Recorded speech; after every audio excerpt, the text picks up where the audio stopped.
नमस्कार, जनतंत्र टीवी देख रहे हैं आप। आपके साथ मैं हूं संतोष गंगवार। बुलेटिन की शुरुआत करेंगे। मुख्यमंत्री तीरथ सिंह रावत की अध्यक्षता में कैबिनेट बैठक हुई, जिसमें 14 प्रस्तावों पर मुहर लगी है। सरकारी प्रवक्ता सुबोध उनियाल ने कैबिनेट फैसलों पर जानकारी देते हुए बताया है कि सरकार ने कोविड से अनाथ हुए बच्चों के लिए वात्सल्य योजना को मंजूरी दे दी है। बच्चों को सामाजिक सुरक्षा के अंतर्गत वात्सल्य योजना मार्च 2020 से मार्च 2022 तक लागू रहेगी। इसके अंतर्गत जिस बच्चे के माता पिता अथवा संरक्षक की मृत्यु होने से उस बच्चे को 21 साल तक 3,000 रुपये प्रति माह निःशुल्क राशन, शिक्षा इत्यादि की सुविधाएं दी जाएंगी। सुबोध उनियाल ने कहा कि बच्चों के भरण पोषण के लिए सरकार गंभीर है और कोविड अनाथ बच्चों को पूरा ख्याल रखा जाएगा। शिल्पकार प्रोत्साहन योजना को 5 साल तक बढ़ाने का फैसला लिया गया है। इसके अंतर्गत 25 शिल्पकारों को 1 लाख रुपए का पुरस्कार दिया जाएगा।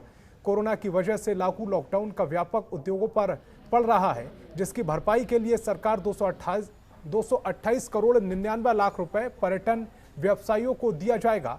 इसके अंतर्गत व्यक्तिगत लाभार्थियों को 2,500 रुपये प्रति माह की दर से 2 माह के लिए 5,000 रुपये प्रति कार्मिक को एक मुश्त आर्थिक सहायता डीबीटी के माध्यम से दिया जाएगा, जिसकी धनराशि 2,500 लाख होगी।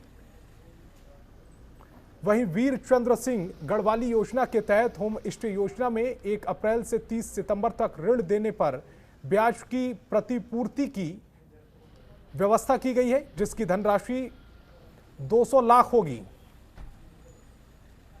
किया गया है उस 10 करोड़ रुपए के फंड में 5 करोड़ रुपया हंस फाउंडेशन के द्वारा दिया जाएगा और इस 10 करोड़ रुपए में हर व्यक्ति को हम 5,000 रुपये सब्सिडी का प्राविधान किया गया है और इस उद्योग की जो कीमत होगी वो 10 से 15,000 के बीच होगी, जिसमें केवल 1,000 रुपये अधिकतम मार्जिन मनी का प्राविधान किया गया है। 1,000 रुपये से आदमी 1,000 की पूंजी से आप अपना व्यापार शुरू कर सकते हैं।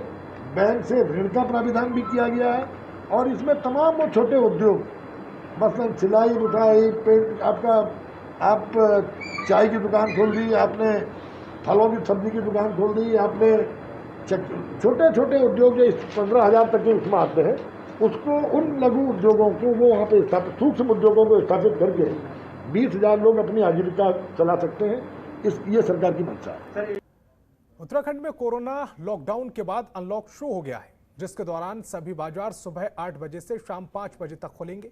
वहीं अनलॉक के दौरान शराब की दुकानें भी खुल गई हैं, जिसके बाद सबसे ज्यादा भीड़ शराब की दुकानों के बाहर ही देखने को मिल रही है।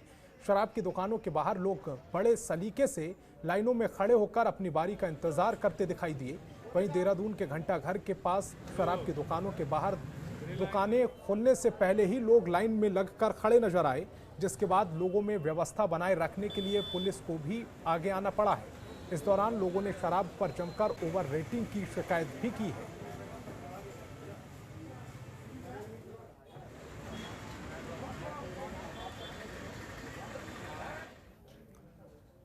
उत्तराखंड में पिछले कुछ हफ्तों में शराब की दुकानें कोरोना लॉकडाउन के चलते बंद थीं, जिन्हें कर्फ्यू में मिली छूट के बाद अब खोल दिया गया है। वहीं शराब की दुकानें खुलते ही दुकानों के बाहर लोगों की काफी भीड़ देखने को मिली।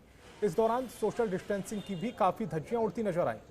थराली में भी अंग्रेजी शराब की दुकान के बाहर और बाजारों में सोशल डिस्टेंसिंग मेंटेन रखने के लिए पुलिस को काफी मशक्कत करनी पड़ी है। कभी बाजार तो कभी शराब की दुकानों में सोशल डिस्टेंसिंग की धज्जियां उड़ती हुई नजर आई हैं।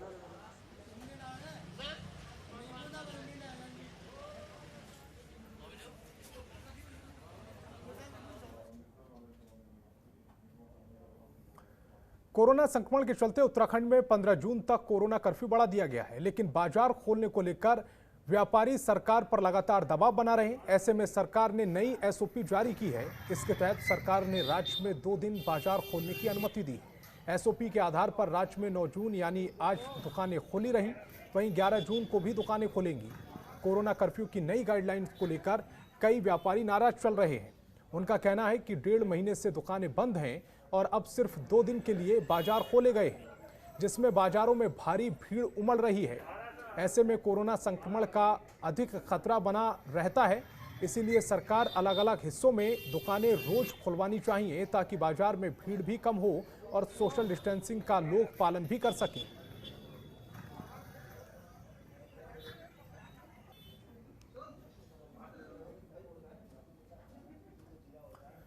टिहरी जिले में कोरोना संक्रमण के मामलों में काफी कमी आई है। जिले में अब कुल एक्टिव केस 766 रह गए हैं। ये सभी लोग आइसोलेशन में हैं। वहीं कोविड के कारण मौतों का आंकड़ा 62 पहुंच गया है। टिहरी में लगातार टीकाकरण का काम जारी है। यहां 500 से अधिक कंटेनमेंट जोन बनाए गए हैं, जो अब घटकर 22 रह गए हैं। टिहरी की जिलाधिकारी इवा आशीष मिश्रा ने बताया कि जिले में कोरोना संक्रमण व्यक्तियों की तादाद में लगातार गिरावट आ रही है। इस दौरान उन्होंने प्रशासन को कोविड नियमों के पालन करने के निर्देश दिए। आदेशों का उल्लंघन पर सख्त कार्रवाई की बात कही है।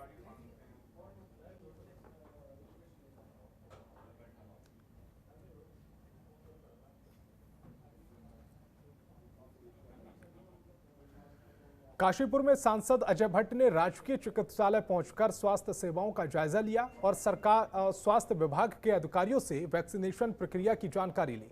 इस दौरान उन्होंने काशीपुर में वैक्सीनेशन कार्यक्रम की प्रगति पर संतोष जाहिर किया है।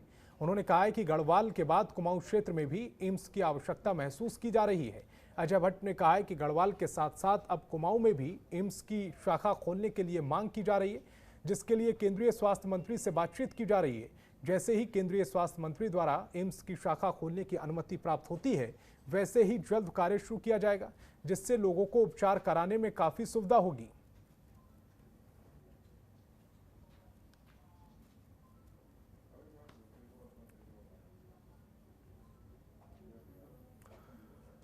उत्तरकाशी में अनलॉक होने के बाद बाजारों में भारी भीड़ उमड़ी। इस दौरान लंबी लाइनें भी देखने को मिली। वहीं उत्तरकाशी में अंग्रेजी शराब की दुकानों के बाहर भी काफी भीड़ देखने को मिली है।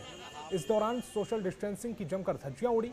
हालांकि इस दौरान पुलिस और सोशल डिस्टेंसिंग और भीड़ को कम करने के लिए मशक्कत करती हुई नजर आई।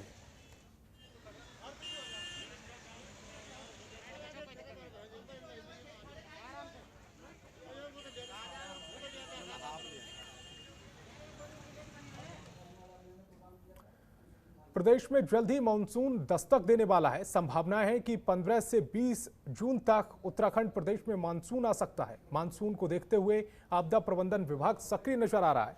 15 जून से हेलीकॉप्टर गोचर और पिथौरागढ़ में तैनात रहेंगे, ताकि किसी भी प्रकार की अनहोनी होने पर तत्काल हेलीकॉप्टर के माध्यम से एयरलिफ्ट किया जा सके। आपदा प्रबंधन मंत्री धन सिंह रावत ने बताया है कि जिलाधिकारियों को 5 करोड़ रुपए की धनराशि दी गई है।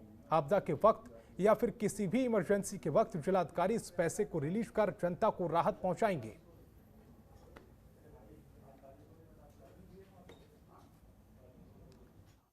प्रबंधन के लिए हमने अभी तक मैं 7 जिलों की बैठक लेके आ गया हूं और 10 तारीख से मेरा फिर 4 जिलों का भ्रमण फिर है। एक तो हमने 2 हेलीकॉप्टर हायर कर देखे हैं कि वो 15 जून से जो है एक पिथौरागढ़ में रहेगा और एक गौचर में रहेगा। तो कहीं भी अगर कोई दिक्कत होगी तो हम ये लिफ्ट भी करा सकते हैं और सारी व्यवस्था कर सकते हैं। सभी विभागों की बैठक मुख्यमंत्री जी ने भी एक बार बैठक कर दी आपदा की, और 3 बार मैंने बैठकें कर चुका हूं। तो चाहे पीडब्ल्यूडी की हो, चाहे सिंचाई विभाग की हो, चाहे किसी भी विभाग का हो, हमने पर्याप्त व्यवस्थाएं, पर्याप्त धन जो है दे दिया है।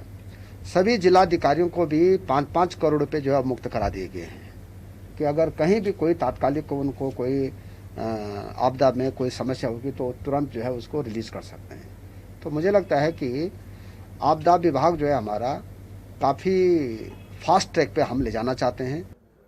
जितिन प्रसाद के बीजेपी में शामिल होने के बाद अब कांग्रेस के नेताओं की बयानबाजी सामने आ रही है। उत्तराखंड में नेता प्रतिपक्ष इंदिरा हृदयेश ने कहा है कि पार्टी के अंदर किसी को भी जाने का अधिकार नहीं है और किसी के चले जाने पर पार्टी को कोई फर्क नहीं पड़ता है। वहीं कई और मुद्दों पर इंदिरा हृदयेश ने क्या कुछ कहा है, वो सीधे आपको सुनवाते हैं। देखिए, अब जब उनसे बातचीत होगी, अब हम लोगों को तो सबसे पारिवारिक ही संबंध है। जब बातचीत होगी सुमित के साथ, तो ज़्यादातर पढ़े हुए हैं लोग, यहीं नैनीताल में पढ़े, नैनीताल में उनका घर भी। तो अब ये क्या कारण है, कोई व्यक्तिगत मनमुटाव है या उन्हें निराशा हो गई है, पता नहीं। क्योंकि देश के जड़ के नेता थे उनका पूरा परिवार, उनके पिता राष्ट्रीय अध्यक्ष भी रहे हैं, तो इसलिए कहा नहीं जा सकता। पूछने पर पता चलेगा तो बता देंगे। देखिए, लोगों का ये भी गुस्सा होता है, जिस कांग्रेस पार्टी ने सब कुछ दिया, अगर उसको छोड़कर चले जाते हैं खराब समय पे, तो एक ग्रुप पर इसका भी असर होता है। इसीलिए बहुत सोच समझ के ये निर्णय लेना चाहिए। धर्मनगरी हरिद्वार में कांग्रेस कार्यकर्ताओं ने नगर आयुक्त के कार्यालय के बाहर धरना प्रदर्शन किया और मुख्य नगर आयुक्त को ज्ञापन भी सौंपा। कार्यकर्ताओं ने नगर निगम के अधिकारियों पर हरिद्वार शहर की सफाई व्यवस्था न करने का आरोप लगाया है। वहीं राहुल गांधी एक्शन फोर्स के प्रदेश अध्यक्ष विशाल राठौर ने नगर निगम पर आरोप लगाते हुए कहा है कि हरिद्वार की नालियों को साफ नहीं किया जा रहा है और ना ही कूड़ा उठाया जा रहा है। ऐसे में उन्होंने मानसून से पहले नालों की सफाई की मांग की है।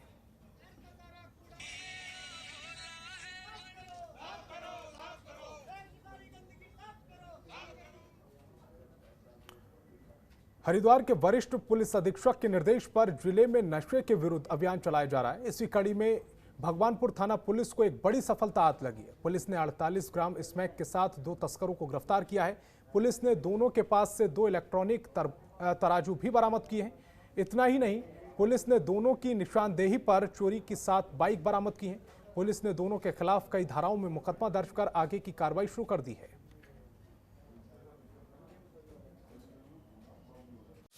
खबरों के निष्पक्ष विश्लेषण के लिए सब्सक्राइब करें Jantantra TV and press the bell icon. Never miss any update.